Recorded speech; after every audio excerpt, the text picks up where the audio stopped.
Bismillahirrahmanirrahim. Assalamualaikum warahmatullahi wabarakatuh.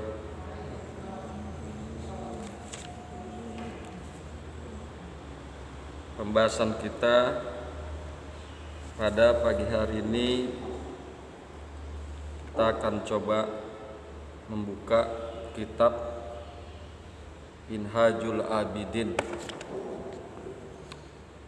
Insyaallah kitab ini akan membawa kita kepada perkara-perkara yang lebih baik. Mudah-mudahan bermanfaat. Ini karangan daripada Imam Al-Ghazali.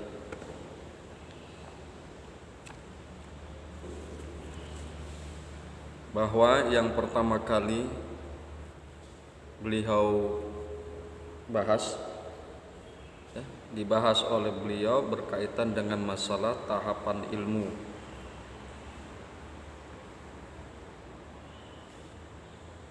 Di dalam Islam, ilmu itu memiliki kedudukan yang sangat mulia. Ilmu itu memiliki kedudukan yang sangat mulia.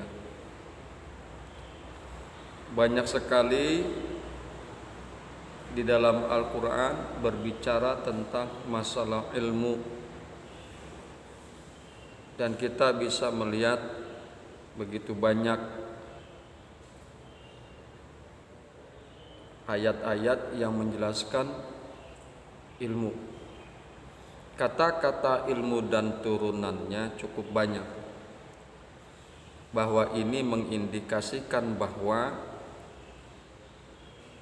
ilmu itu sangat mulia di dalam Islam. Salah satu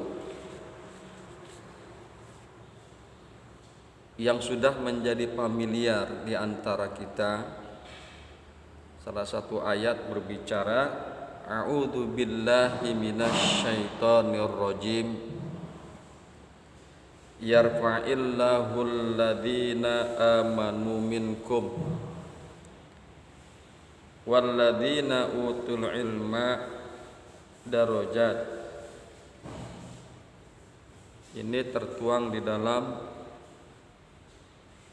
Surat Al-Muzadalah ayat yang ke-11.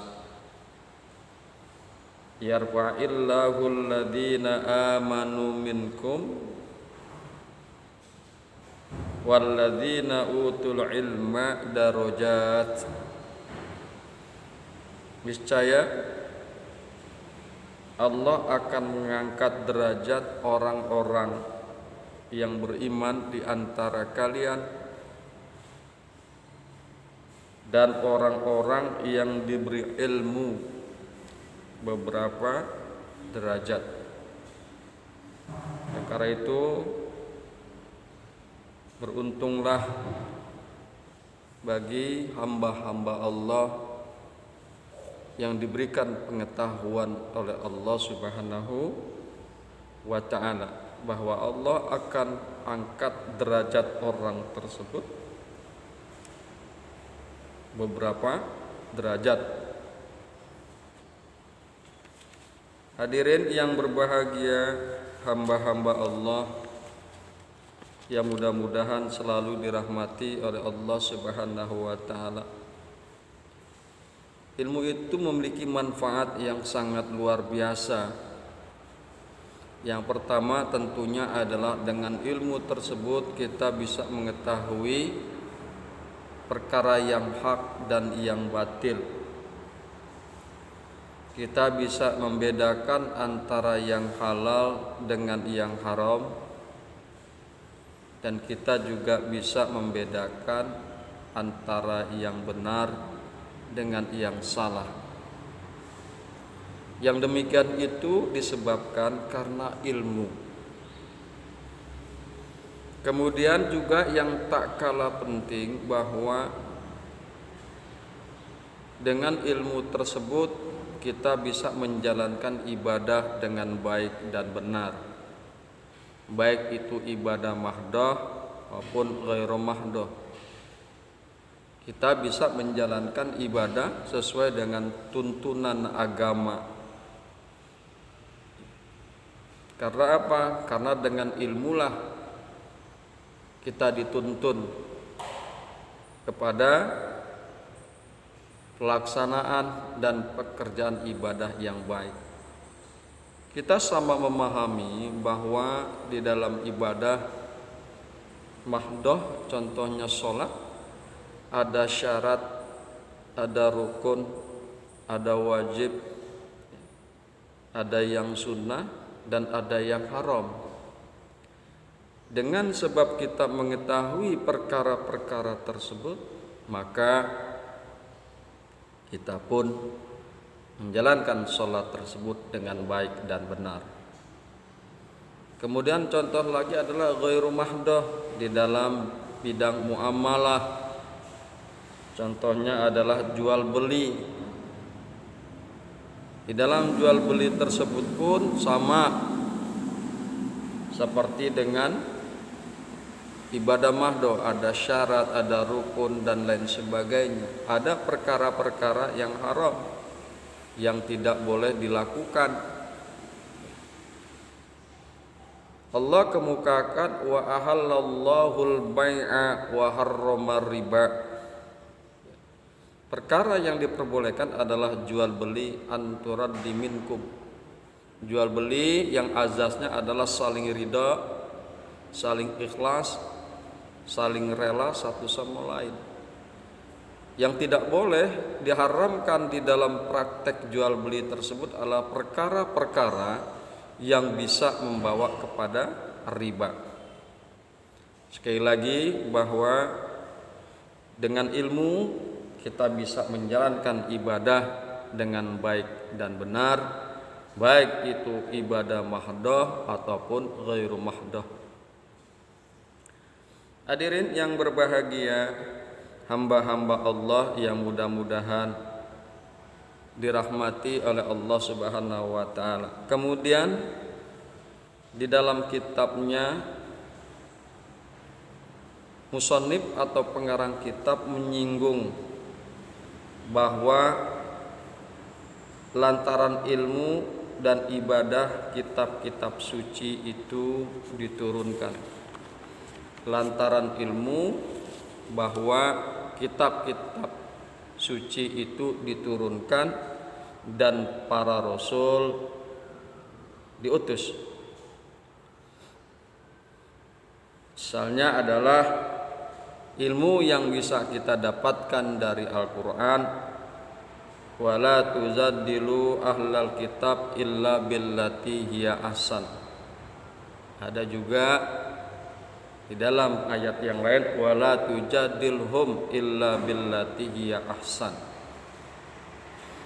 bahwa Allah dengan ilmunya maha mengetahui perkara-perkara yang akan datang.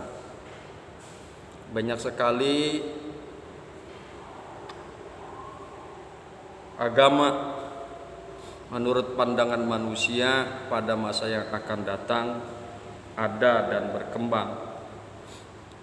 Agama samawi saja bisa kita lihat, ada Islam, ada Kristen dan ada Yahudi. Dan tidak lepas dari perkara tersebut pasti di antara para pengikut agama samawi tersebut menganggap dirinya adalah yang paling baik dan paling benar. Dan dipastikan bahwa dan Allah sangat mengetahui dan maha mengetahui akan terjadi perdebatan. Oleh karena itu Allah memberikan ilmu, memberikan kisi-kisi kepada kita umat Islam, wala tujadilu ahlal kitab, dan janganlah kalian berdebat dengan ahlul kitab illa billati hiya ahsan, kecuali dengan cara-cara yang baik, dengan cara-cara yang diajarkan oleh Kanjeng Nabi Muhammad sallallahu alaihi wasallam. Ya, itu ilmu. Ya. Kemudian juga tentang keberadaan surga, itu juga ilmu, pengetahuan yang Allah informasikan melalui Al-Quran dan lisan daripada Kanjeng Nabi Muhammad sallallahu alaihi wasallam. Allah beritakan di dalamnya, di dalam surga itu ada sungai-sungai yang mengalir. Allah beritakan dan informasikan kepada Kanjeng Nabi Muhammad untuk disampaikan kepada umat manusia bahwa surga itu penuh dengan kenikmatan. Ya, penuh dengan kenikmatan. Itu ilmu. Ya. Perkara yang tidak kita ketahui kemudian kita mengetahui, itu adalah ilmu. Kemudian juga ilmu dan ibadah. Kemukakan oleh pengarang kitab bahwa dengan sebab ilmu dan ibadah maka diturunkanlah kitab-kitab suci dan diutuslah para rasul. Ilmu dan ibadah kita bisa kemukakan di sini sebagai contoh. La in syakartum la ajidannakum wa la in kafartum inna azabi lasyadid. Ini bicara masalah ibadah batin, bukan ibadah zohir yang bisa dilihat oleh orang banyak. Tapi ini adalah ibadah batin. La in syakartum la ajidannakum, sungguh jika kalian bersyukur dengan nikmatku, la ajidannakum, sungguh aku akan tambahkan kepada kalian akan nikmatku. Wala in kafartum, dan jika kalian kufur terhadap nikmatku, kata Allah, ingat, inna azabi lasadid, sesungguhnya azabku sangat keras. Kemudian juga menyangkut masalah ibadah, Al-Quran juga menginformasikan bahwa bagaimana kita sholat. Allah tentukan, Allah tetapkan sholat. Qamus sholah, dirikanlah olehmu akan sholat, dan juga tunaikanlah zakat. Kemudian juga masalah puasa. Sekali lagi bahwa alangkah benarnya pengarang kitab Minhajul Abidin mengemukakan bahwa kitab suci dan para rasul itu diutus karena lantaran ilmu dan ibadah. Hadirin yang berbahagia, hamba-hamba Allah yang beriman, sekali lagi bahwa Allah itu maha mengetahui perkara-perkara yang akan datang. Ya, dikemukakan oleh Allah di dalam Al-Quran dan melalui lisan Kanjeng Nabi Muhammad bahwa nenek moyang kita itu adalah Adam alaihissalam. Ternyata pada abad-abad ke-19 Charles Darwin mengemukakan bahwa nenek moyang kita itu adalah monyet. Ini ilmu yang Allah berikan, Allah informasikan melalui kitab suci bahwa nenek moyang kalian itu bukannya monyet, tetapi Adam alaihissalam dengan bunda Siti Hawa. Ini ilmu. Mungkin kalau seandainya tidak ada informasi dari Allah, ilmu yang Allah berikan kepada para rasul dan melalui kitab suci, mungkin kita yakin bahwasanya nenek moyang kita ini adalah monyet. Tetapi Allah dari jauh-jauh hari, ya, ratusan tahun, bahkan ribuan tahun sebelum diutusnya, sebelum adanya ketentuan bahwasanya yang ditentukan oleh Charles Darwin bahwasanya nenek moyang kita adalah monyet, Allah telah gariskan bahwa nenek moyang kita itu adalah Adam alaihi salam, bukan monyet. Sekali lagi, perkara yang demikian itu adalah ilmu yang memang Allah berikan kepada kita semua. lantaran ilmu dan ibadah, lantaran ilmu dan ibadah maka kitab-kitab suci diturunkan serta para rasul diutus. Karena ilmu dan ibadah pula langit dan bumi diciptakan oleh Allah Subhanahu wa ta'ala. Demikian pengarang kitab mengemukakan berkaitan dengan masalah ilmu dan ibadah. Hadirin yang berbahagia, hamba-hamba Allah yang mudah-mudahan selalu dirahmati oleh Allah Subhanahu wa ta'ala. Kemudian marilah sama-sama kita renungkan firman Allah. A'udzu billahi minasy syaithanir rajim. Allahul ladzi khalaqa sab'a samawatin wa minal ardi mislahunna yatanazzalul amru bainahunna lita'lamu annallaha ala kulli syai'in qadir wa annallaha qad ahata bi kulli syai'in ilma. Quran surat At-Talaq ayat 12. Allah lah yang menciptakan 7 langit dan seperti itu pula bumi. Perintah Allah berlaku padanya agar kamu mengetahui bahwasanya Allah Maha Kuasa atas segala sesuatu dan sesungguhnya Allah ilmunya benar-benar meliputi segala sesuatu. Hadirin yang berbahagia, hamba-hamba Allah yang mudah-mudahan selalu dirahmati oleh Allah Subhanahu wa ta'ala, bahwa dengan menyimak ayat tersebut ya, At-Talaq ayat 12 cukup kiranya menjadi dalil bahwa ilmu itu mulia, lebih-lebih ilmu tauhid, yakni ilmu yang berkaitan dengan Allah Subhanahu wa ta'ala, ilmu tauhid. Kita kupas sebentar berkaitan dengan ilmu tauhid ya. Tauhid itu terbagi dalam 3 bagian. Yang pertama adalah tauhid rububiyah, yang kedua tauhid uluhiyah, yang ketiga adalah asma wa sifat. Yang pertama adalah tauhid rububiyah, beriman bahwa hanya Allah satu-satunya Rabb yang memiliki, merencanakan, mengatur, memelihara, memberi rizki, memberikan manfaat, menolak mudarat, serta menjaga seluruh alam semesta.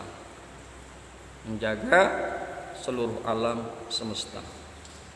Memiliki Rabb ini adalah Allah, ini adalah memiliki satu-satunya pemilik alam raya. Lillahi ma fis samawati wa ma fil ardh wa ma bainahuma. Ini dalil Quran, milik Allah lah apa-apa yang berada di langit dan apa-apa yang berada di bumi, wa ma bainahuma, dan apa-apa yang berada di antara langit dan bumi. Hanya milik Allah satu-satunya ya, seluruh alam zagat raya. Kemudian Allah juga yang merencanakan alam semesta semuanya ya.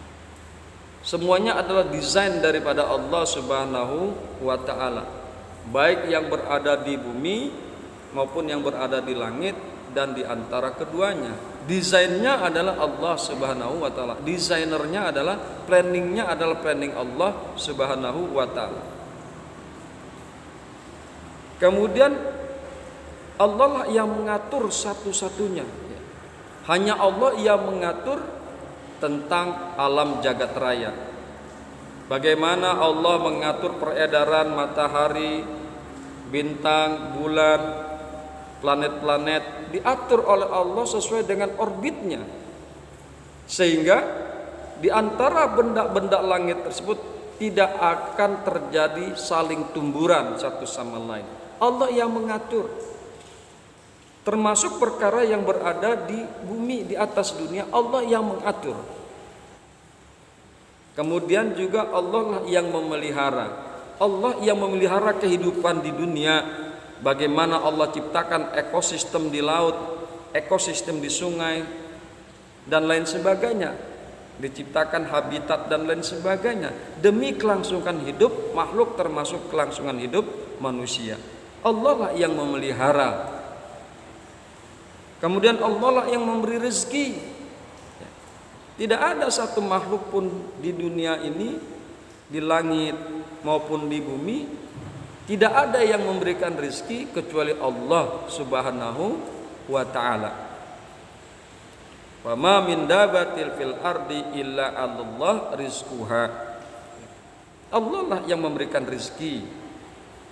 Kemudian Allah lah yang memberikan manfaat atas segala apa yang ada di dunia. Kemudian Allah lah yang menolak mudarat. Tidak ada yang bisa menolak mudarat illallah kecuali Allah Subhanahu wa ta'ala. Serta Allah lah yang menjaga seluruh alam semesta. Allah sendiri yang menjaga dan yang melakukan itu semua untuk alam semesta. Inilah tauhid rububiyah, yaitu beriman bahwa hanya Allah lah satu-satunya Rabb, satu-satunya Tuhan. Kemudian yang kedua adalah tauhid uluhiyah, ibadah.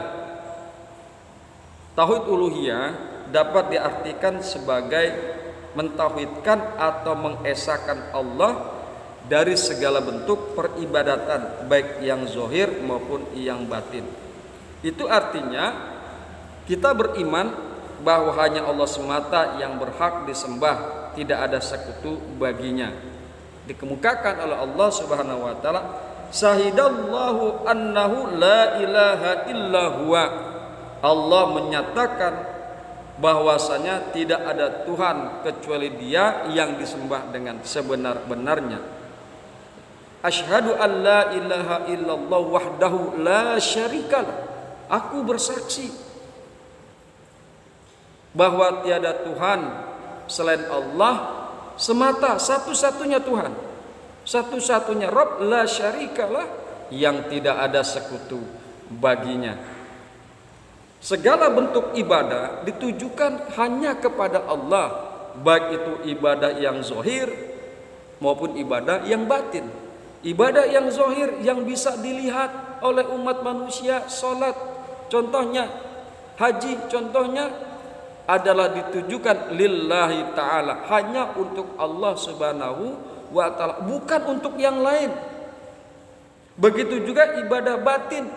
Seperti apa? Seperti rasa syukur hanya kepada Allah, sabar hanya kepada Allah, bertawakal hanya kepada Allah Subhanahu wa ta'ala. Itulah tauhid uluhiyah, yaitu ibadah yang diartikan sebagai mentauhidkan atau mengesahkan Allah segala bentuk peribadatan, baik yang zahir maupun yang batin. Sekali lagi, itulah tauhid uluhiyah. Kemudian yang terakhir, masalah tauhid asma wa sifat. Beriman bahwa Allah memiliki nama dan sifat yang baik, asmaul husna, yang sesuai dengan keagungannya yang telah Allah tetapkan di Al-Quran dan As-Sunnah. Banyak nama-nama Allah, Asmaul Husna, Ar-Rahman, Ar-Rahim, ya, Al-Qahar, dan lain sebagainya. Dalam bertauhid kepada tauhid asma wa sifah, janganlah dilakukan dengan adanya tahrif, penyelewengan, taktil, penolakan, takyib, penggambaran, dan tasbih, penyerupaan. Allah laisa kamitslihi syai'un. Tidak boleh kita menggambarkan Allah. Tidak boleh kita menyerupakan Allah. Allah berbeda. Laisa kamitslihi syai'un. Itu sifat Allah. Allah berbeda dengan segala yang bahru, Oleh karena itu dilarang ketika kita tauhid asma wa sifat menggambarkan Allah seperti benda ataupun seperti makhluk. Hadirin yang berbahagia, hamba-hamba Allah yang mudah-mudahan selalu dirahmati oleh Allah Subhanahu wa taala. Itulah kajian kita yang pertama, yaitu tahapan ilmu. Ya, mudah-mudahan kajian ini bermanfaat dan semakin mempertebal keimanan kita kepada Allah Subhanahu wa taala. Insyaallah ke depan kita akan coba bahas perkara-perkara yang lain yang berkaitan dengan kitab Minhajul Abidin. Hadanallah wa iyyakum ajmain. Assalamualaikum warahmatullahi wabarakatuh.